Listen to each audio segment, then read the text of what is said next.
Breaking অবশেষে আগামীকাল সোমবার নবম পে স্কেলের গ্যাজেট প্রকাশ হচ্ছে। আজ যমুনায় গুরুত্বপূর্ণ বৈঠক শেষে ঘোষণা দেন প্রধানমন্ত্রী। আরও বিস্তারিত থাকছে পুরো ভিডিওতে। আসসালামু আলাইকুম।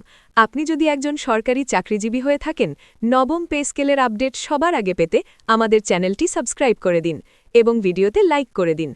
ধন্যবাদ। আজ সরকারি চাকরিজীবীদের জন্য এক বড় সংবাদ এসেছে। এই খবরটি ছড়িয়ে পড়ার সাথে সাথেই সারা দেশের সরকারি চাকরিজীবীদের মাঝে যেন এক অন্যরকম আলোড়ন সৃষ্টি হয়। বহুদিনের অপেক্ষা, অসংখ্য বৈঠক, দাবি দাওয়া আর প্রত্যাশার পর অবশেষে নিশ্চিত হল নবম পে স্কেলের গেজেট প্রকাশ হচ্ছে। যমুনায় অনুষ্ঠিত গুরুত্বপূর্ণ বৈঠকের পর প্রধানমন্ত্রীর এই ঘোষণা মুহূর্তের মধ্যেই দেশের প্রতিটি প্রান্তে পৌঁছে যায়। সচিবালয়ের করিডোর থেকে শুরু করে উপজেলা পর্যায়ের অফিস পর্যন্ত একটাই আলোচনা, নতুন পে স্কেলে কী থাকছে, কে কত পাচ্ছে আর কতটা বদলে যাবে জীবনের হিসাব। এই ঘোষণার পেছনে রয়েছে দীর্ঘদিনের প্রস্তুতি এবং জটিল অর্থনৈতিক বিশ্লেষণ। পে কমিশনের সুপারিশ, বিভিন্ন মন্ত্রণালয়ের মতামত, আর্থিক সক্ষমতা সবকিছু মিলিয়ে তৈরি হয়েছে এই নতুন কাঠামো। গত কয়েক বছরে দ্রব্যমূল্যের অস্বাভাবিক ঊর্ধ্বগতি, জীবনযাত্রার ব্যয় বৃদ্ধি এবং কর্মচারীদের বাস্তব সংকট সরকারকে নতুন করে ভাবতে বাধ্য করেছে।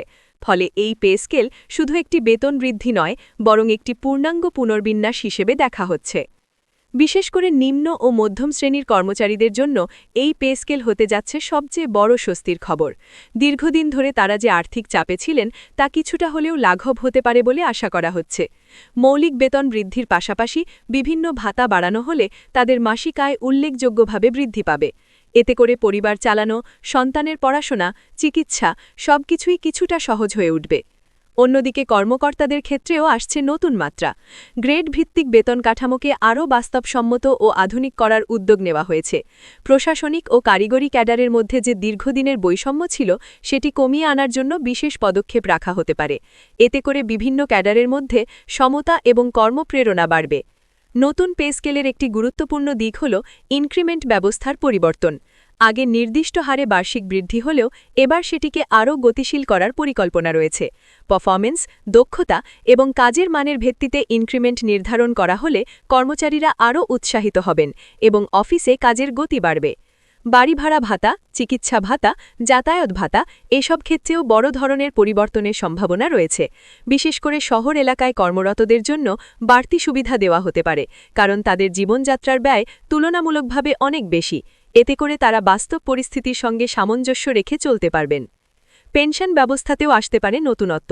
অবসরপ্রাপ্ত কর্মচারীদের আর্থিক নিরাপত্তা নিশ্চিত করতে নতুন নিয়ম যুক্ত হওয়ার সম্ভাবনা রয়েছে। অনেকেই মনে করছেন এই পরিবর্তন তাদের ভবিষ্যৎ জীবনকে আরও স্থিতিশীল করে তুলবে। এই ঘোষণার পর সামাজিক যোগাযোগ মাধ্যমেও ব্যাপক প্রতিক্রিয়া দেখা গেছে। কেউ এটিকে যুগান্তকারী সিদ্ধান্ত হিসেবে দেখছেন, আবার কেউ গেজেট প্রকাশের পর বিস্তারিত দেখার অপেক্ষায় রয়েছেন, কারণ চূড়ান্ত চিত্রটি পরিষ্কার হবে তখনই। সরকারি দপ্তরগুলোতে ইতোমধ্যে প্রস্তুতি শুরু হয়ে গেছে। হিসাবরক্ষণ বিভাগ নতুন কাঠামো অনুযায়ী বেতন নির্ধারণের প্রাথমিক কাজ করছে। অনেক কর্মচারী নিজেদের সম্ভাব্য বেতন হিসাব করে দেখছেন, কেউ খুশি, আবার কেউ আরও বেশি প্রত্যাশা করছেন। এই পে স্কেল বাস্তবায়নের মাধ্যমে সরকারের একটি বড় লক্ষ্য হল প্রশাসনের কর্মক্ষমতা বাড়ানো। দীর্ঘদিন ধরে যে অসন্তোষ জমেছিল, তা দূর করে একটি ইতিবাচক পরিবেশ সৃষ্টি করা। এতে করে সরকারি সেবার মানও উন্নত হবে বলে আশা করা হচ্ছে।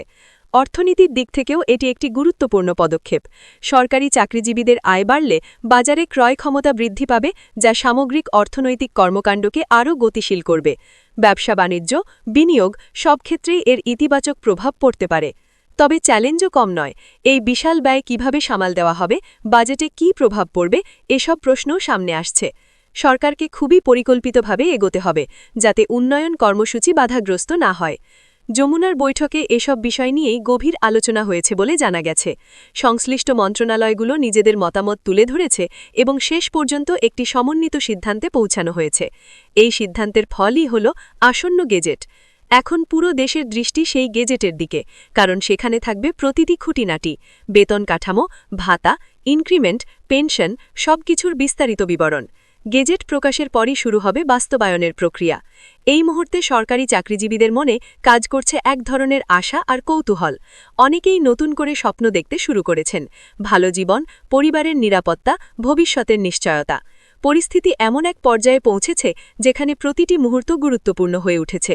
গেজেট প্রকাশের সঙ্গে সঙ্গে শুরু হবে এক নতুন অধ্যায়, এক নতুন বেতন কাঠামো, নতুন হিসাব নিকাশ, নতুন সম্ভাবনা। এই পরিবর্তন শুধু বেতন বাড়ানোর মধ্যে সীমাবদ্ধ থাকবে না, এটি মানুষের জীবনযাত্রা, সামাজিক অবস্থান, এমনকি মানসিক স্বস্তির ওপরও প্রভাব ফেলবে। অনেকের জীবনই হয়তো নতুন করে গুছিয়ে নেওয়ার সুযোগ পাবে। দেশের প্রতিটি কোণায় এখন একটাই আলোচনা, নবম পে স্কেল। অফিস, বাসা, চায়ের দোকান, সব জায়গাতেই চলছে হিসাব নিকাশ আর বিশ্লেষণ। কে কত পাচ্ছে, কিভাবে বদলে যাবে জীবন, এই প্রশ্নগুলোই ঘুরপাক খাচ্ছে সবার মনে। অপেক্ষা এখন শুধু সেই মুহূর্তের যখন গেজেট প্রকাশ হবে এবং সব জল্পনা কল্পনার অবসান ঘটবে। সেই মুহূর্তই নির্ধারণ করবে আগামী দিনের বাস্তবতা। আর সেই বাস্তবতাই হয়ে উঠবে লাখো মানুষের জীবনের নতুন গল্প, নতুন পথ চলা, নতুন স্বপ্নের শুরু।